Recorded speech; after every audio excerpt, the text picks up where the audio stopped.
To give you a brief overview of the different types of personalities, you have, or the different subsets, you have the rationals who rely on their intuition and their thinking. You have the guardians who rely on their sensing and their judging. You have the artisans, which rely on their sensing and perceiving. And you have the idealists who rely on their intuitiveness and their feelings. So, the rational personality types. The rationals are 4 of the Myers Briggs personality types that all belong in the same grouping because they rely on similar functioning to assess the world around them. Today, I primarily just wanted to focus on what it is that makes up a rational. A rational, the intuitive personality, it's the bigger picture. So, for people who think like us, we very much see the world in this huge, complex way where we're constantly thinking about the interconnectedness of the universe and of people.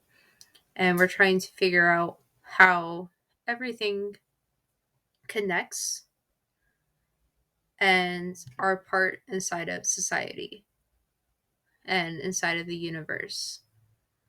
I have an extroverted preference, hence the E and ENTJ. And for me, everything that I do is very centered on people. My world is external.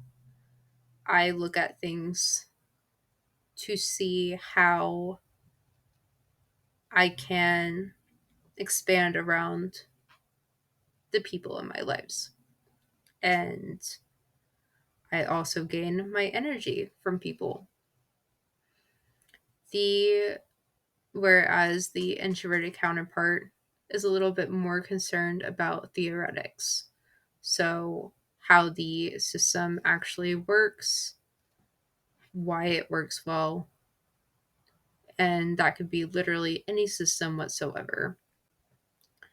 And by the way, if you're listening to this, this is my interpretation of Myers Briggs. I have conversations with people all the time on this. This might not be your typical conversation on it, and you might disagree with me, but these are just what I have gathered from talking to people over time. And I plan on doing this as a series, just so I can kind of express my thoughts. I think that it's important for me as a writer, especially, to have a sense of personality and how it makes sense in order to create a more centered character. And for me, Myers Briggs is a system that works best for me to understand people. Continuing, the counterpart to intuitive, which remember, we are big picture thinkers, is the sensor. The sensor tends to pay attention to their immediate environment. They are the ones who will notice if something seems a little bit off about particular people. They will pick up on immediate cues in their surrounding. They are very good at figuring out just the world in front of them. And that is their main concern, is the world in front of them that they can easily see and they can interact with all of their senses. It doesn't mean that an intuitive cannot do that. And it does not mean that a sensing personality cannot see the bigger picture and think about the world as a whole. What it simply means is that people with the intuitive traits have a natural preference for thinking larger versus the sensor, who has a natural preference for thinking smaller.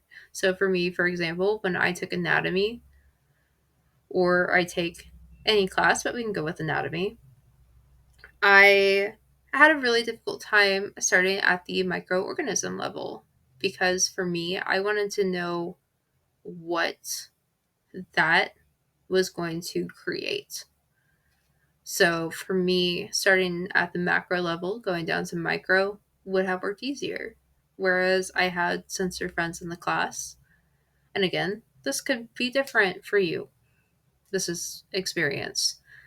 My sensor friends soared. Like they were so good at picking it up because sensors are so focused on fact.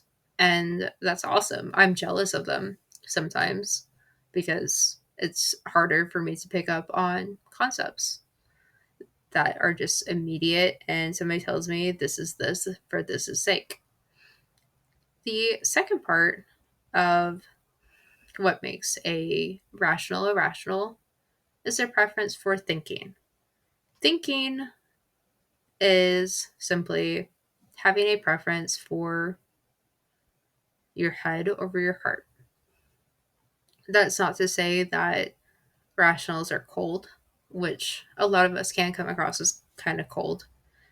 It's just that when we want to get something done, we are thinking about things from a logical point of view first before we consider the emotional side effect of this. And this isn't just for the emotions of those around us, like, this also includes ourselves.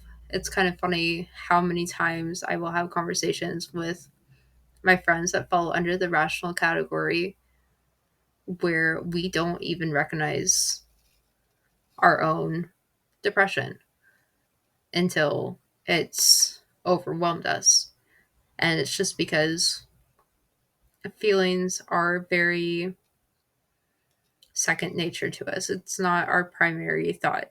Our brains are always going. There's never a time where we are not constantly thinking. Whereas, from my understanding, some people with feeling preference, I don't know if this is everybody, but those who think with their heart are constantly feeling. Like, I know that can be, that will be a topic for another day, but essentially, people who have a feeling preference are going to be more attuned to their own feelings. They're going to be attuned to the feelings of those around them, and they're going to be the harmony bringers. The rationals, they're only going to be the harmony bringers, and they're only going to consider the emotions of those around them if it is the best way to bring order to a situation or to get a task done. It is not our main priority. The difference between all four, you have the NTJs and you have the NTPs. The NTJs, we are very much focused on what to do next. We have constant projects going on. We don't feel fulfilled unless we have projects going on. And we are constantly coming up with better systems in order to get us to the next level, whether that be in our personal life or at our jobs or whatever it is, have you. We are so system oriented. And the J for judging, basically that means that we need to have structure. We are the ones that have planners. We are the ones that have everything in front of us out of necessity. That is how we think. We think externally on paper. And that is how we organize the world around us, is through that. Whereas the NTPs, the perceiving types, they very much are able to keep everything locked inside their head. They don't need to write anything down. It might help them to write stuff down, and but for them, time is not really a factor for them personally. They would not have time restraints put on them, but the NTPs tend to adapt to other people's schedules because they recognize that the world operates on them. For them, they don't need to have something that they are aspiring to next. They like to, and they like to think about what they can do to improve themselves. We're very focused on improving ourselves. But for them, it's more about understanding the universe. They could sit down and think and just think all day. They love thinking, they love testing theories. It's not about achieving a means, it's about understanding. With the NTPs and the NTJs, you have extroverts and introverts.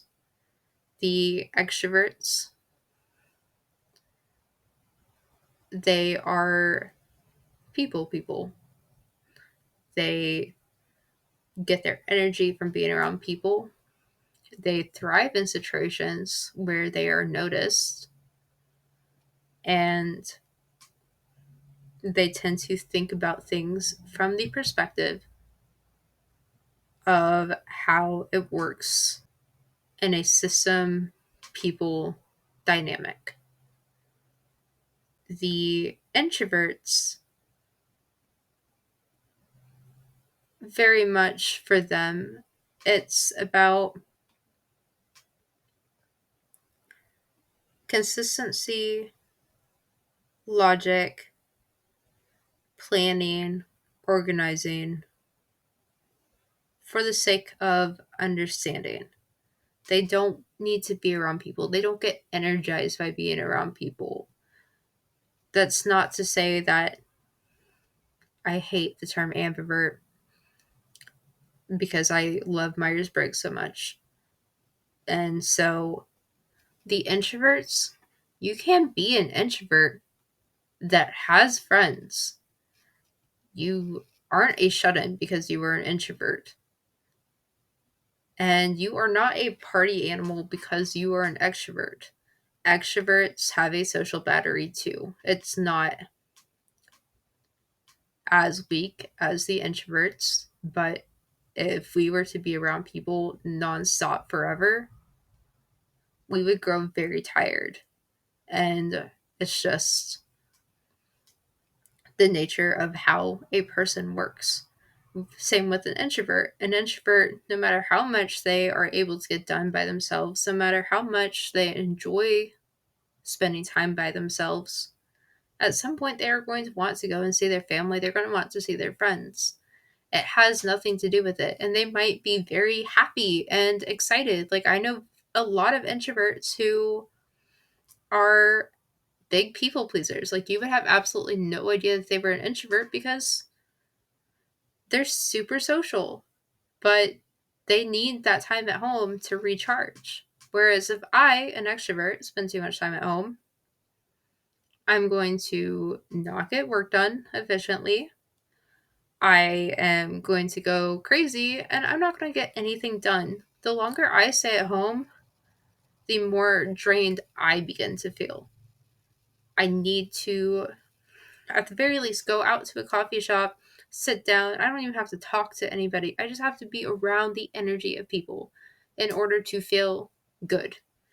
And an introvert, they can enjoy going to places, but it's that going home where they're going to feel recharged. They're going to feel more like themselves. They're going to feel less stressed. They're going to feel less strained. and they can get stuff done. And the longer that they're at home, the more productive they're going to be. And that is a very small breakdown of the difference. I also am a big firm believer in the cognitive functions. That's not what this video is about, but if you enjoyed this video, stay tuned for more and hit the subscribe button and let me know in your thoughts below what you think you are if you don't know. If you're like me, who thought that I was an introvert for the longest time, I even scored a 98% on the Myers Briggs. We will get to that in introversion. And then finally realized, hey, I think I might rely on my extroverted thinking a lot more than my introverted intuition. And from there, it changed my life. So yeah, if you enjoyed this video, like I said, hit that subscribe button. I will have my posting schedule on my YouTube page. As I'm recording this right now, I still need to go and check the times that I wrote down for this, but I will be posting on specific days, and I will be bringing in friends to talk about different personality types, and I'm excited to start this new chapter.